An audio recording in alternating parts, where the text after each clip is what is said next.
Hi, it's Christina with the Sisyphean Journal. Something came up in my YouTube feed, and I am very grateful. I have told you often that you should follow Karlyn Borysenko's Socialism Saturdays, because what she does is she takes actual recordings of socialists talking to each other and walks through it with her audience.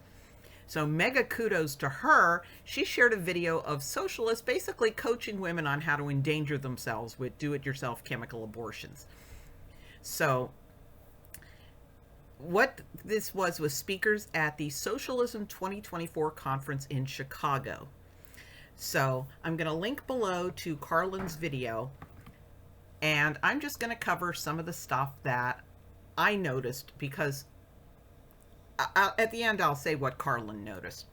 So they talk about telemedicine abortion. Sometimes they want an ultrasound, sometimes they do not. The fact that anybody would dispense abortion pills without doing an ultrasound should be appalling to anybody who cares even this much about women's lives. You should not be just dispensing these drugs like Pez. Okay? First of all, you need to confirm that the woman's actually pregnant. If you're not doing an ultrasound and you're okay, no, where is the fetus?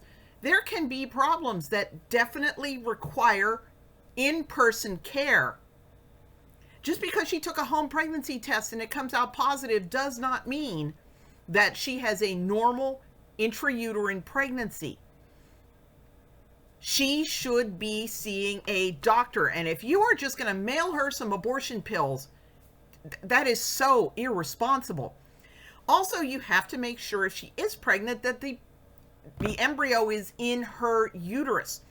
The way you manage an ectopic pregnancy versus a uterine pregnancy, even when you are using the same abortion drugs, is very, very different. And women who undergo abortions, in theory, they should be at lower risk of death from ectopic pregnancy than women who intend to carry to term. But that's not the case, because the symptoms of the ectopic pregnancy about to rupture, if the woman's undergone an abortion, both she and the medical personnel at the clinic often assume that these symptoms are just because of the abortion and that they're going to resolve on their own. And these women end up dead. Now, Brenda Weiss is one woman who ended up dead because she went to an abortion clinic to get her abortion drugs.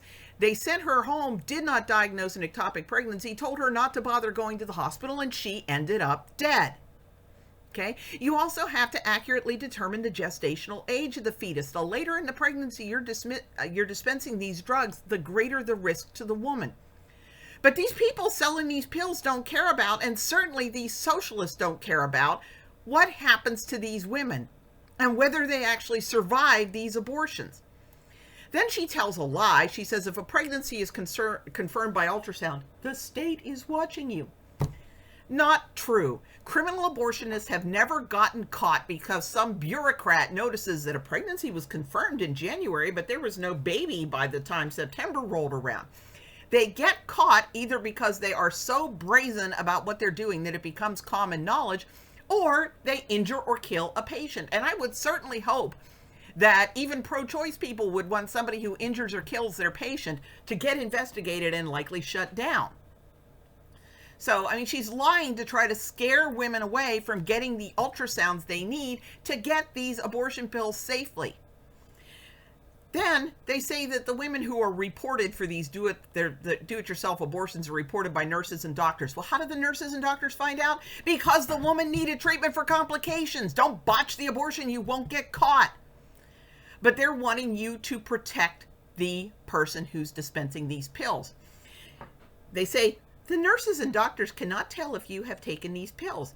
So the speaker is encouraging the women to withhold vital information that could affect treatment for potentially life-threatening complications.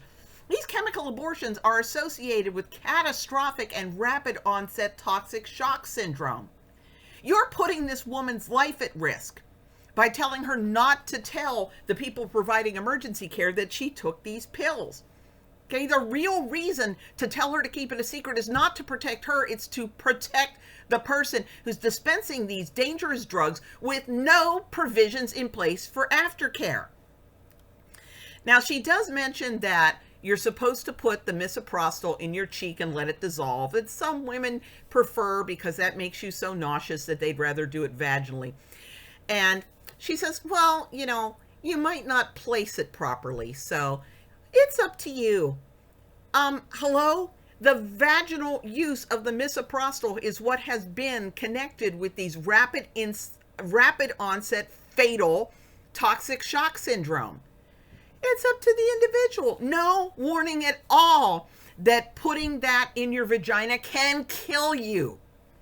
Now, credit where credit is due, she does at least tell the women that they are probably going to be in a lot of pain and bleed pretty profusely, and she calls out Planned Parenthood for telling patients that the abortion process is like a heavy period. And she does tell the women that if they fill an overnight maxi pad in less than an hour, 2 hours in a row, that's too much bleeding. She doesn't tell you what to do if you have too much bleeding. She also tells them that they can expect gushing and that a lot of women choose to just sit on the toilet.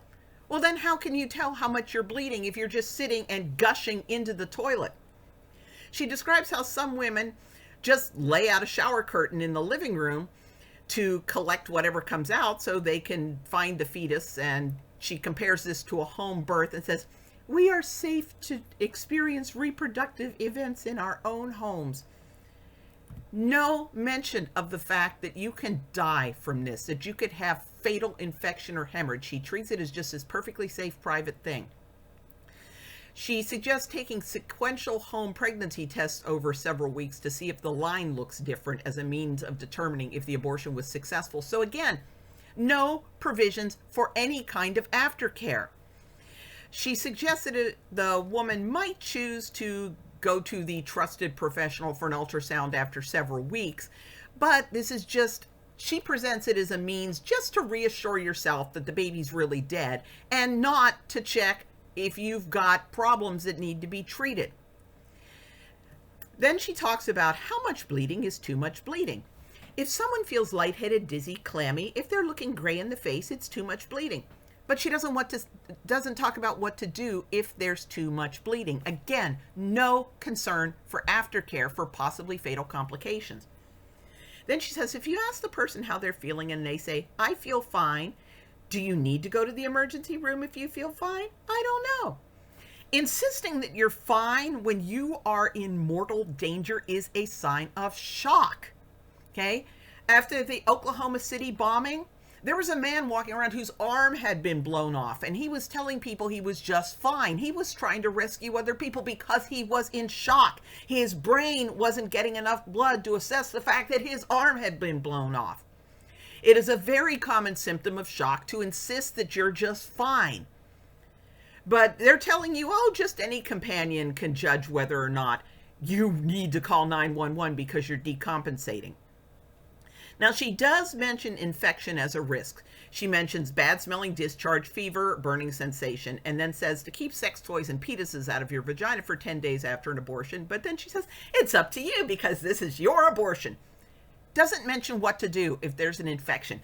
Doesn't mention the possibility of rapid onset catastrophic toxic shock syndrome.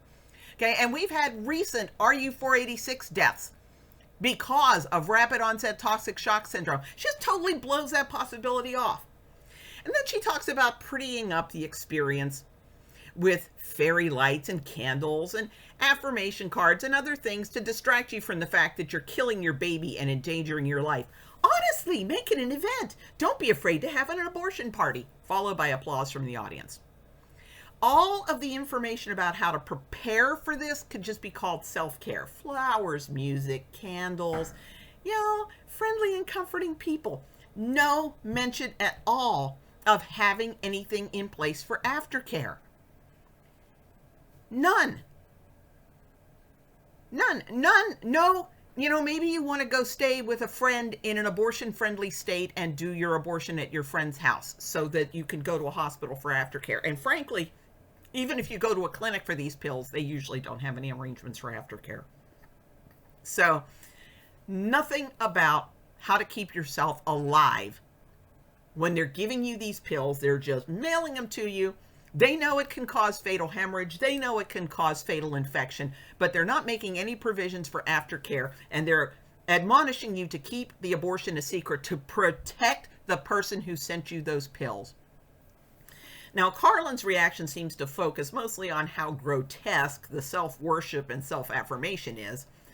And I mean, I'm glad that she recognizes that this is grotesque. I mean, she is pro-choice, and it's kind of interesting that she's pro-choice and she's put off by how grotesque this is, that you're killing your baby while worshiping yourself, and that the pro-lifer, I'm appalled that they're endangering the women. But as Karlyn put it, she said, there is nothing more disturbing than when the pro-abortion people tell you what they really think. So please follow the link below. Watch Karlyn's video. If you're on Rumble, you can also follow the link to my companion post. It has some interesting links in it for information about women who died from these perfectly safe, do-it-yourself at-home abortions.